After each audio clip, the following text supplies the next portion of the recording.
आज मैं आपके लिए एक नया वीडियो लेकर आई हूँ जिसमें हम लोग सेंटेंसेस एंड इट्स टाइप्स के बारे में स्टडी करेंगे। तो सबसे पहले हम लोग ये जानते हैं कि व्हाट इज़ सेंटेंसेस। सिंपल है, sentences is a group of words which are having 3 main characteristic. मतलब वाक्य शब्दों का एक समूह होता है जिसमें से ये 3 बातें अवश्य होनी चाहिए। पहला, कंप्लीट थॉट और an idea. Group of words को जो हमारा सेंटेंस है उसमें हमारे विचार, मतलब जो भी हमारा विचार है वो दूसरे को पर्याप्त सही तरीके से समझ में आना चाहिए। दूसरा, subject and a verb combination, यानी कि उसमें सब्जेक्ट होना चाहिए और वर्ब होना चाहिए। सब्जेक्ट कभी कभी हमारा उसमें क्लियर नहीं होता है, वो छुपा हुआ होता है। जैसे ये किताब वहाँ रखो, पुट दिस बुक देयर, तो इसमें हमारा सब्जेक्ट छुपा हुआ है लेकिन अंडरस्टूड है कि वो तुमसे कहा जा रहा है, यू उसमें हमारा सब्जेक्ट है। वर्ब होता है, उसमें हेल्पिंग वर्ब होता है और आईएनजी लगा होता है या नहीं लगा होता है, वर्ब के हिसाब से उसमें क्रियाएं लगी होती हैं। तीसरा, उसमें मीनिंग क्लियर होनी चाहिए, ऑब्जेक्ट होना चाहिए, यानी कि उसकी मीनिंग से हमारे स्टेटमेंट, हमारे एक्सप्रेशन किस तरह के हैं वो क्लियर होना चाहिए। इसी मीनिंग से हमारे एक्सप्रेशन आगे बढ़ते हैं, समझ में आते हैं कि हमारा स्टेटमेंट है या क्वेश्चन में है या कमांड दी जा रही है या एक्सक्लेमेशन किया जा रहा है। तो सिंपल भाषा में हम कहें तो शब्दों का समूह हमारे वाक्य कहलाते हैं और इसमें हमारी भावनाएं पूर्ण रूप से समझ में आनी चाहिए, सामने वाले को क्लियर होना, हमारा मैसेज जो है वो सीधे से कन्वे होना चाहिए। ठीक है, सिंपल भाषा में, in every language there is a need of group of words to communicate. Such a group of words which can communicate a complete message is called a sentence. ठीक है, अब यही सेंटेंस इसी मीनिंग के आधार पर 2 वर्ग में बांटे जाते हैं, उनका 2 क्लासिफिकेशन किया जा सकता है। पहला है जो कि हम आज स्टडी करेंगे, जो कि हमारी मीनिंग पर आधारित होता है। यहाँ मैंने बताया था स्टेटमेंट, क्वेश्चन, कमांड और एक्सक्लेमेशन। इसी के आधार पर हमारा पहले वर्गीकरण में 4 तरह के वाक्य होते हैं। पहला, डिक्लेरेटिव यानी कि स्वीकारात्मक या सकारात्मक वाक्य। दूसरा, इंटेरोगेटिव यानी कि प्रश्नवाचक वाक्य जो कि क्वेश्चन मार्क के द्वारा एंड किए जाते हैं, पहले में फुल स्टॉप या पीरियड लगाया जाता है।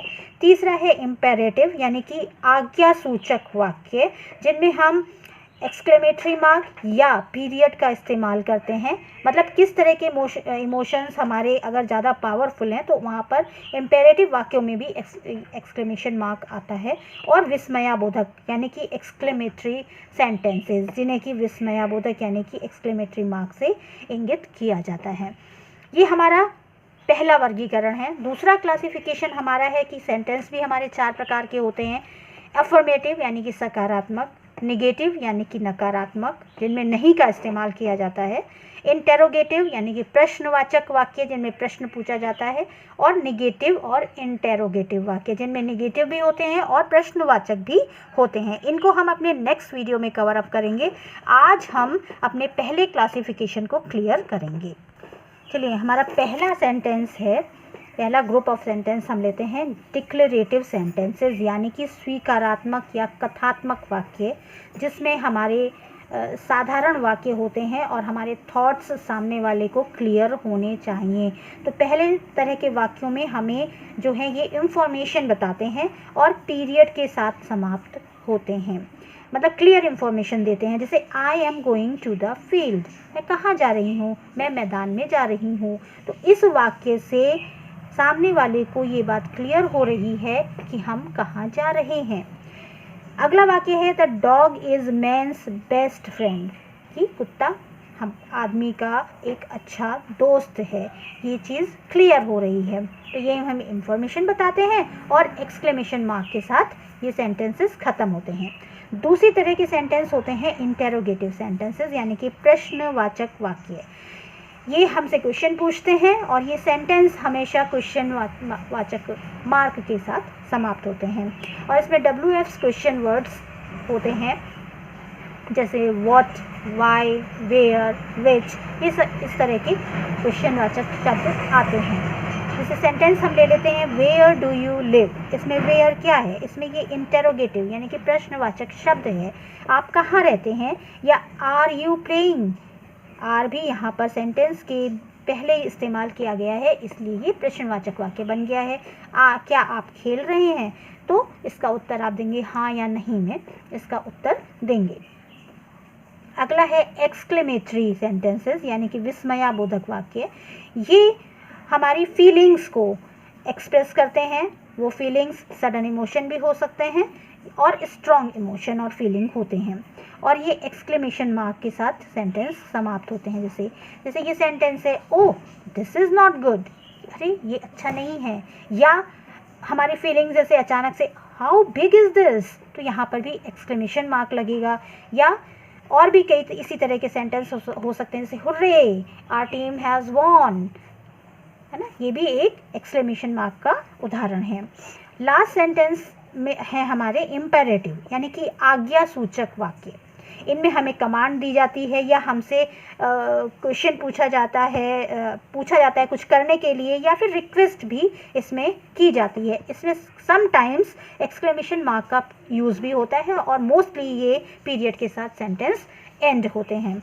जैसे एग्जाम्पल है इसका, ओपन द विंडो, यह है यानी कि आज्ञा दी जा रही है, ओपन द विंडो, यहाँ पर खिड़की खोलो, एक्सक्लेमेटरी मार्क आएगा। प्लीज़ डू दिस वर्क, ठीक है। Wait for me, sudden emotion है, इसमें कमांड भी दी हुई है, रिक्वेस्ट भी कर रहा है, वेट फॉर मी, तो यहाँ पर भी एक्सक्लेमेशन मार्क आएगा। या प्लीज़ डू दिस वर्क, इसमें यहाँ पर रिक्वेस्ट की जा रही है, आज्ञा सूचक वाक्य है, ये पीरियड के साथ फिनिश होगा। तो आई होप आपको ये चारों प्रकार सेंटेंसेस के समझ में आ गए होंगे।